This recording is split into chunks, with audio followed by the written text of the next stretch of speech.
one of the biggest things that's going to come in 2025, while there will be massive events that will contribute to the destruction of the old systems, the bigger event here is going to be unity that's going to be seen. So again, it depends on what you're looking at and part of your experience.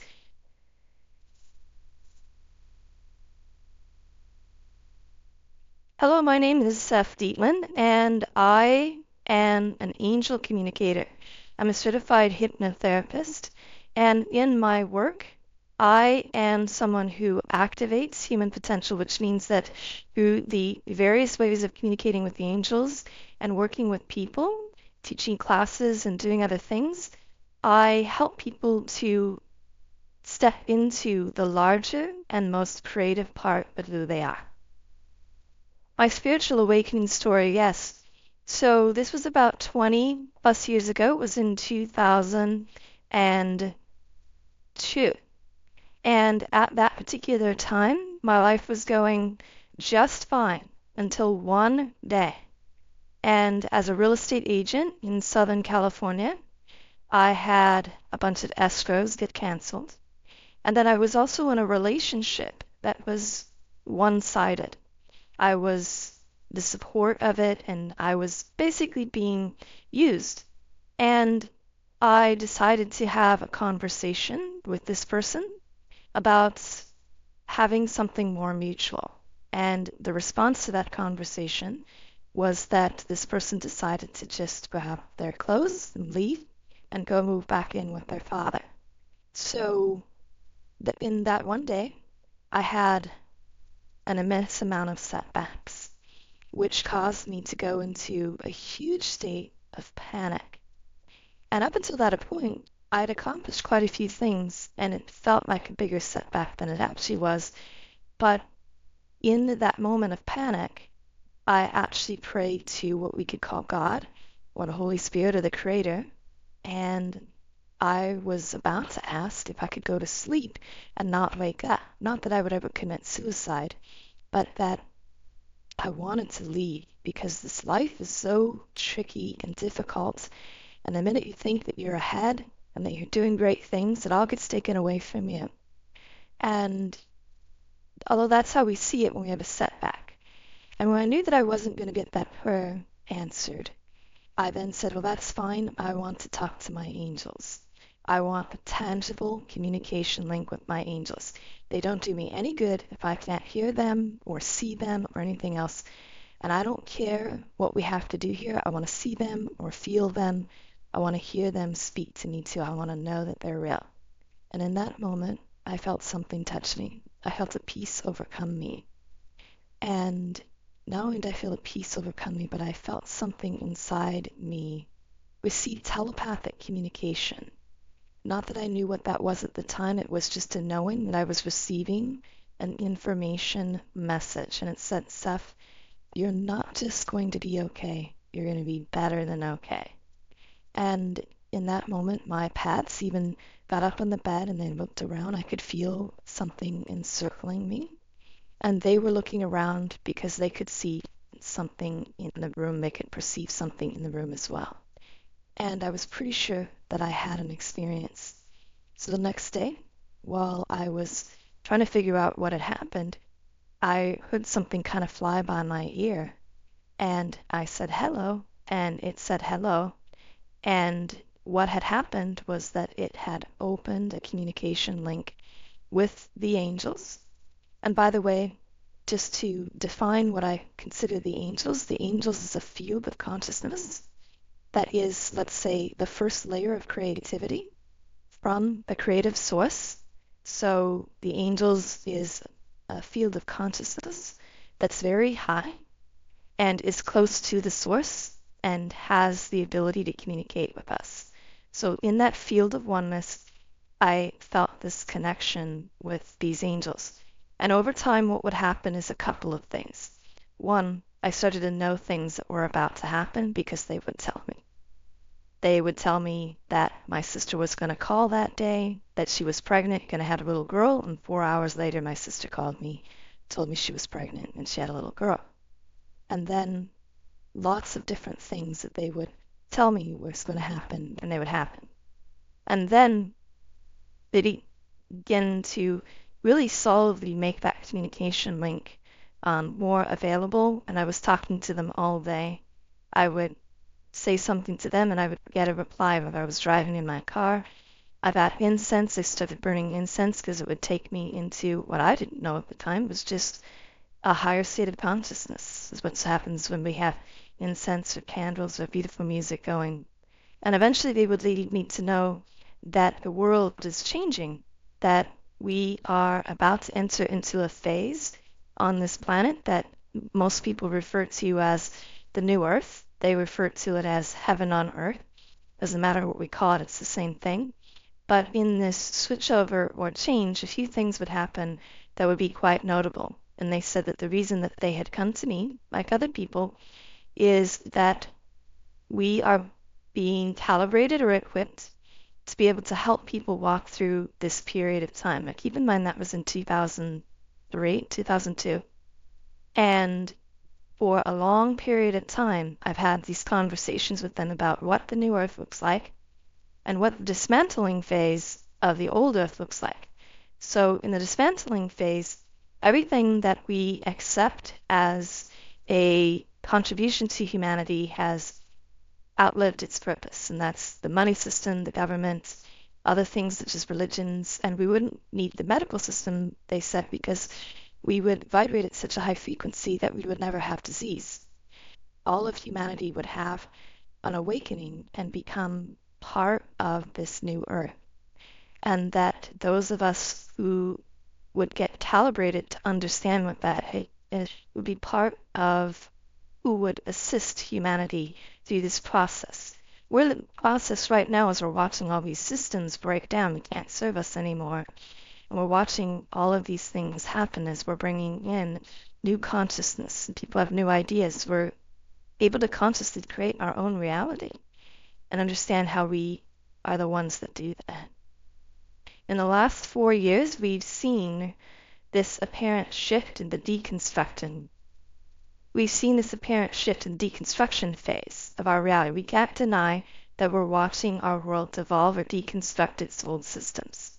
And the angels, in the conversations I've had with them, have been talking about this since I started talking to them in 2002.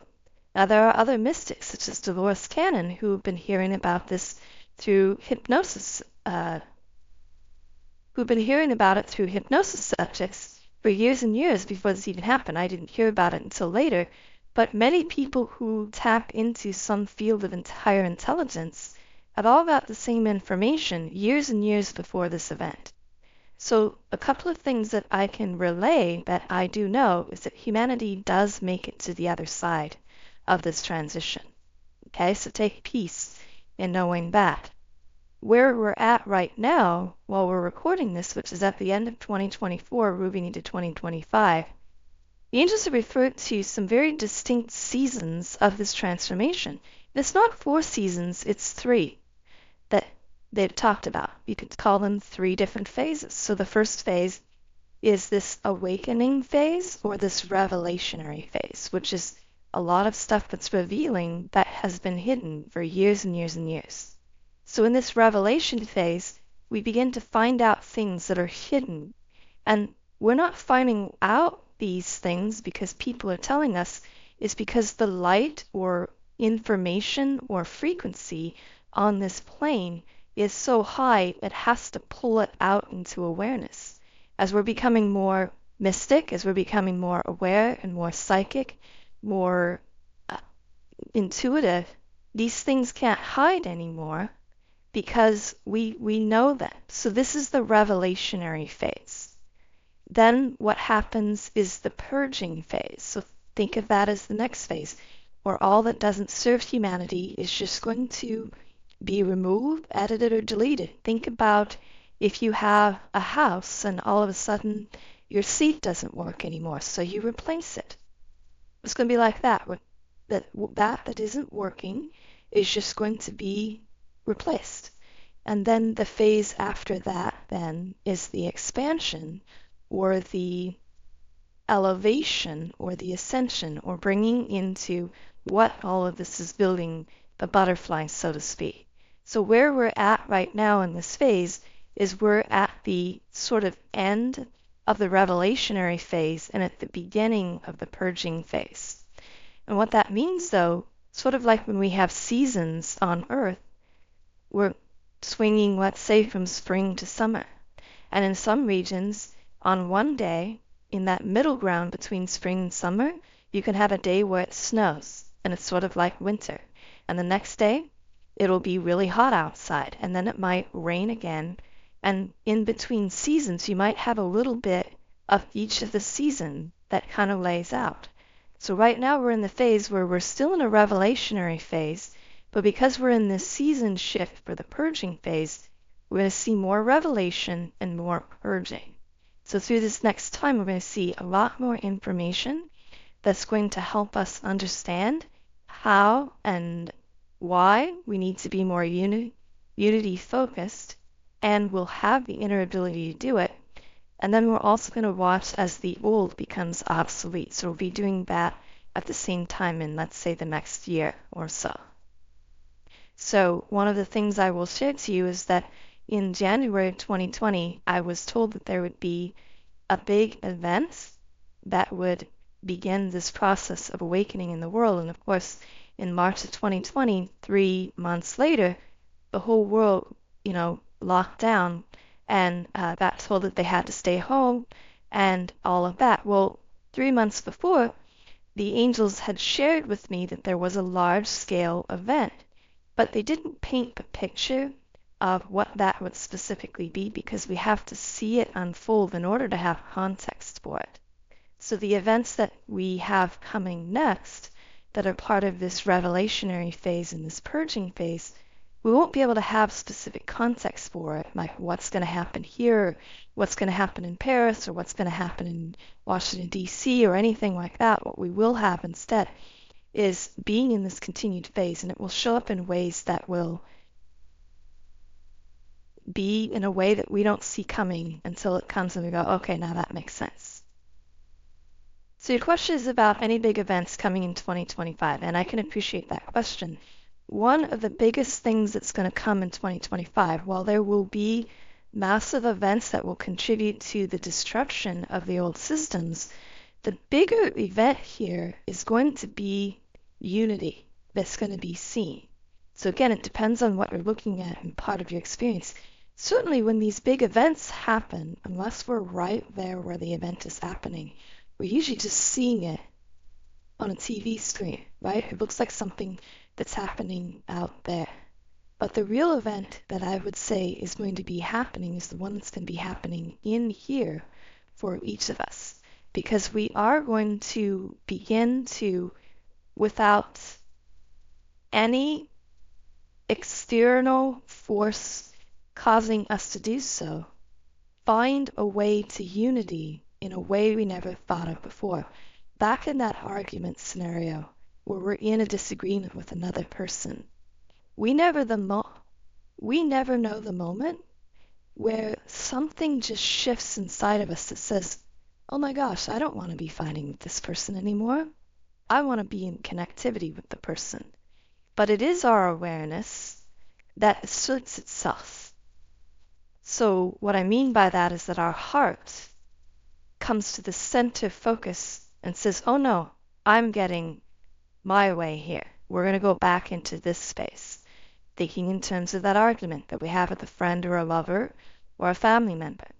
We can be fully in our case against the other person, and then all of a sudden something comes in. It's because our heart asserts itself and says, oh no, here I am. And we just fall into it. We just succumb to it because that's who we are. And then we'll say, okay, wait a second here. I'm in this space and none of this makes sense. So the biggest event that's going to start to take place in the coming year is that each of us are going to find ourselves in a space where our heart is going to expand and take us into a place where we're taking notice. And yes, there will be a lot of events that will begin to unravel things that we thought were permanent structures. And that's all I can say because a lot of the things that look indestructible or that look like they have power against us will actually find their way into an interesting way of dismantling themselves. And that's the only thing that I get from the source, from the angels. They don't really add any specificity around that, but they do add that we won't necessarily need to be focused on any of the dismantling part of it, that it will happen on its own, but that we will somehow or another find ourselves easily focused on creating unity with each other and over imaginary national boundary lines, right? Because if you look at the planet from space, so to speak, it doesn't have any lines saying this is the United States, this is France, this is China. It's all one big unified form, and that's where we'll be. I know it sounds a bit optimistic, but that is the plan as this unfolds. Is there a pace to it? Is it going to go as quickly as we want it? Probably not. For those of us who want peace, we'd love to have it tomorrow. We'd love to have all these, systems remedied and fixed and abundance to be restored upon humanity. It is a process, but we will find a way through this process, and it will accelerate during this coming year, and we will see events that are unprecedented. Yeah, so you're asking if the old system would collapse and then we step into the new earth. And what happens is more like the old systems would become obsolete. So in much the same way that we may use cars or motorized vehicles to get around now, and certainly wouldn't rely on the old horse-driven system of riding horses or things like that, eventually what was new came in and it made the old obsolete. And so we're in a process now, and the expansion of human awareness is giving us access to new ways of being. And those new ways of being will find their way into unity, where we'll collectively agree that new systems that serve the planet and its resources better are a way that we can collectively agree to move into. It'll just simply leave the old system behind. But in order to nudge us into this change, absolutely we will continue to see this destruction or this diminishing of the old systems. And it's doing a good enough job of destroying itself, so we don't even have to contribute to its destruction. It, on its own greed and energy that doesn't work with the light, is already setting up its own process. People can compare that to like a tapeworm that eventually eats itself.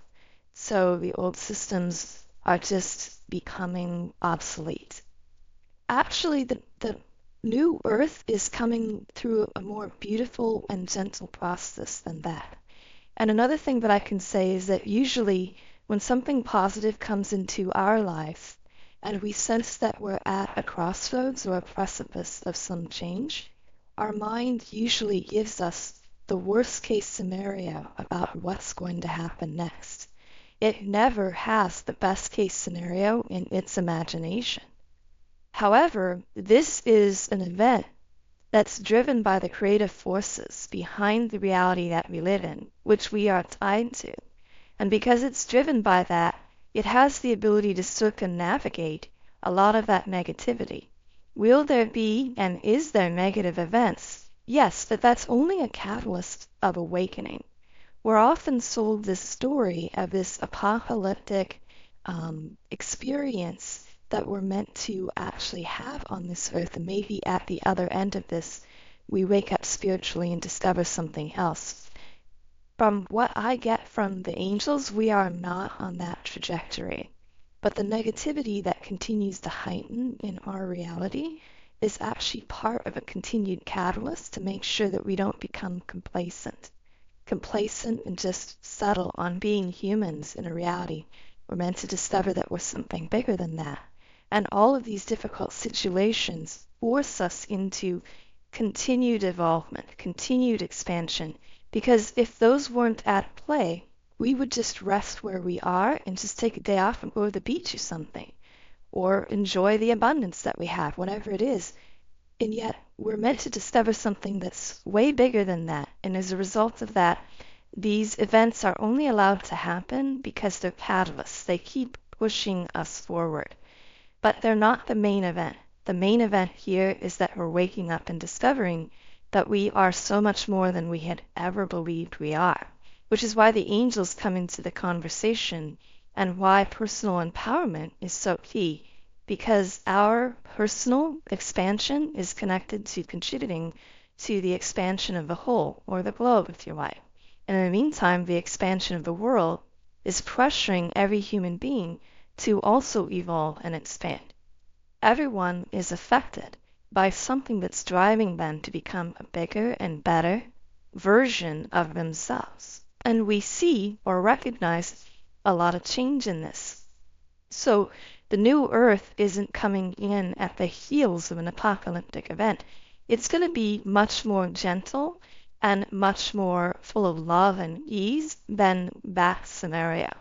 But the difficult things will still appear while humanity is continuing to find its way back to a unity that isn't in the mind, but it's in the heart. That's why we have so much division, is because people are coming from the mind. And the mind is an absolute construct, or say false construct, that sees everything in pure linear form.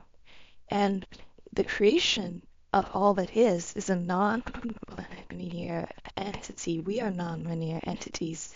And so there's nothing absolute that exists. We can observe it as an absolute, and we want it to be absolute, but it's not. And what that means is that we are discovering things that we never before thought possible, but they're more real than what we believed before. And we're constantly deconstructing and reconstructing our reality. That's proof of the transformation. And what I know that a lot of people are interested in. And what happens to us is that we continue to expand. We continue to become more fearless. We continue to see our creative capacity. And we continue to unite with each other on a whole different level. And that's one of the things that will continue to happen to us. As we get into the higher stages of this transition, and we already are, people as individuals are just on different rungs of the ladder. They're on different places in this journey. There are some of us already who feel complete peace about all of the events that are happening that appear negative, because we can see how this is creating what's to come. But while we're doing this, those who have chosen to be here to build the new earth have a built-in resilience in their life path, meaning that the life that they agreed upon and their being here, they're meant to be here to be the architects of the new earth because they already have the blueprints stored inside of them. And of course, when we cross over to the other side, which is of interest to your particular audience, there is another side. There is a divine side to this veil. And for those who didn't agree spiritually to be part of the building of the new earth, they will return back to the other side in one way or another, whatever those events or whatever those situations may be. There will be people who will transition to the other side because they didn't make the agreement with the divine to be part of the building or architect team of who would build or come and bring in the new earth.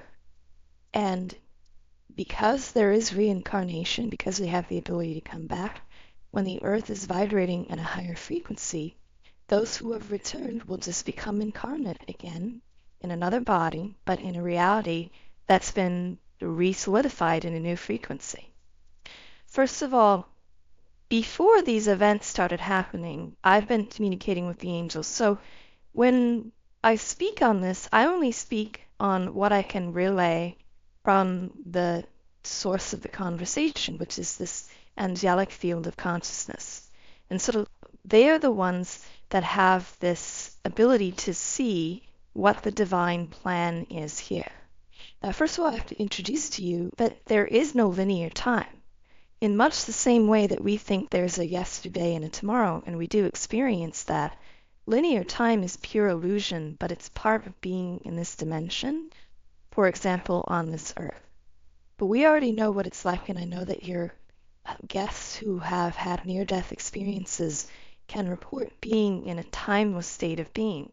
Even when we meditate or even go spend the day in nature, we end up getting into a state that rises above the time, minutes, hours. We can go on a vacation and be gone for 2 weeks or 2 months, and the time will fly by like as if it's a second. We can be older. For example, I'm going to be 57 years old, and it seems like just a second ago I was graduating from high school. That's how fast time flies.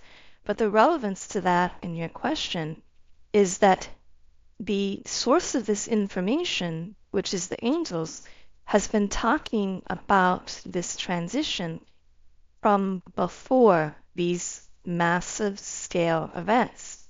And one of the things they share with me is that part of this ascension would also be a restoral of the earth, meaning from the weather systems. And it's also been indicated that this earth has been through this cycle before. So in other words, it's been through a cycle of near destruction.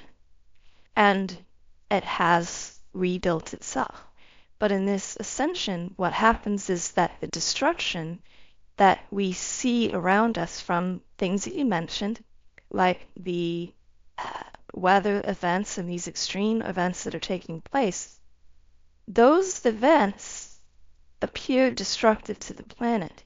But in this phase, when we get into the peaceful phase, there'll be a different energy or vibration or frequency. And the best way that I could explain this is, imagine that you're not feeling well, you had a cold, or you're sick, and you're in the hospital or you're in your bed, and someone comes and visits you, and they bring peace.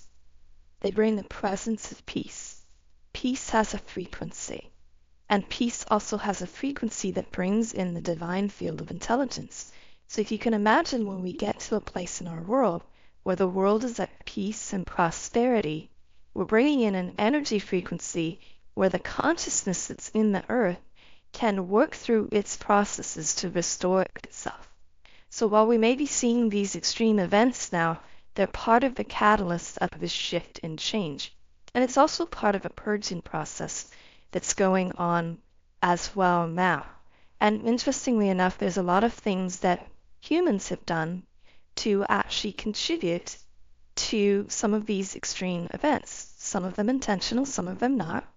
But the thing is that even though we've done things to destroy the earth has a field of awareness all of its own too. So in much the same way that when we become more enlightened and more full of awareness, we then end up becoming immune from, we don't get colds as much anymore, we don't get all these other things. If you're an aware person who lives a highly spiritualized life, you may end up never getting something like cancer or any other diseases. You may live a very healthy life because of the frequency that brings that in. Well, the earth has its own awareness and conscious field, and the earth's consciousness is starting to become aware to where it's going to become immune to what humans are doing to it, intentionally or not. And so that's how that process will take, and it will actually restore itself. In much the same way, like if we look at Chernobyl, right, all of the nature has come back and it's starting to eat away all the buildings and things. And while there's a period of time until that area is no longer radioactive, the trees and all of nature is coming back in and taking the place of the inhabitants that were once there at the Chernobyl nuclear power plant when that had that event. And nature is retaking its land. It's retaking what belongs to it, and nature will do the same thing again through this restoral process, is what I'm told from the source of the information, which is this angelic field of consciousness. When we go through big, huge changes, we'll first have a major setback, and then it will lead through a course of events where some big blessing will come from that setback. So when we look at the events that are happening around us, the escalation of negative events, the corruption in politics that's on plain display, and all of the other things that we're seeing is actually proof that the old caterpillar body is in destruction mode. And that means only one thing, that the butterfly body, so to speak, has to emerge from this. And that's the best way I can believe to give proof to someone who has doubt. But I usually don't work with trying to dispel doubt for those that have it, because as long as they have it, the mind is always going to search for a way to stay clinging to that. And as long as we stay clinging to that, we stay in a powerless form. And those that actually do choose to take a conscious journey into something where we access a power that is within us, it's all done from a non-proof and a knowing that comes from deep within. And that's often referred to as the path least traveled.